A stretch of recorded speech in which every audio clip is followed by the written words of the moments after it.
President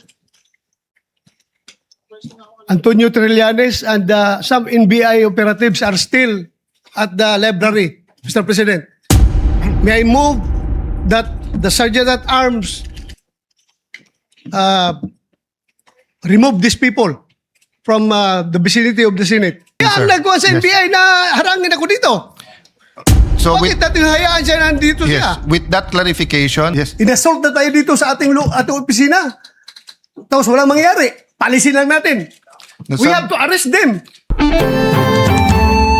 As a duly elected senator of this republic, I am concerned and disturbed by what happened to our colleague, Senator Bato de la Rosa, while he was entering this August chamber.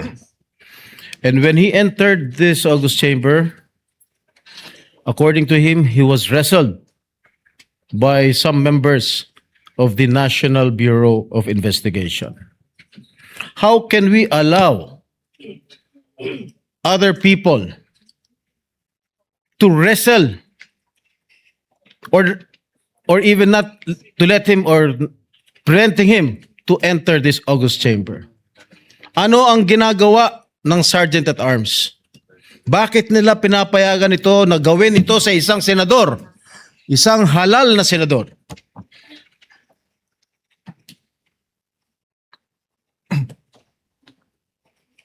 Sila, tanong ng tanong bakit hindi pumapasok si Senator De La Rosa. Ngayon at pumapasok, pinipigilan lang pumasok.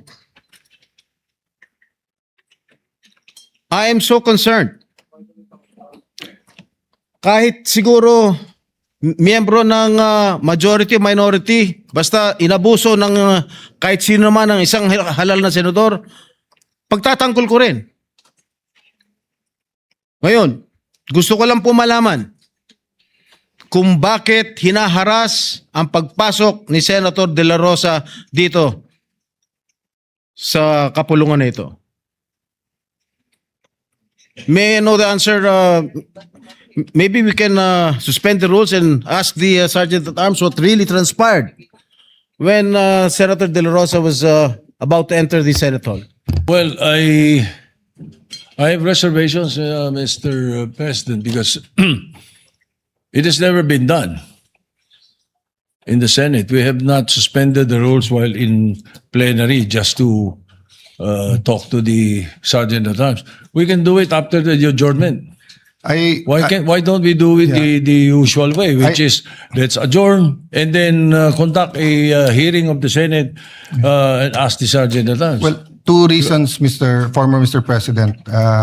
Number one, it's also never been done that a senator being prevented to attend and being wrestled. Number two, in the past, we have suspended the rules and asked members of the executive. So actually, I don't think there are going to be interpolations of grilling or if ever it's through me. But I think it's a matter of the survival of the Senate, because if we cannot even be assured that we can come to the sessional, I also want to ask the Sergeant of Arms, is it true that there are still agents of the NBI who are in fact still inside the Senate?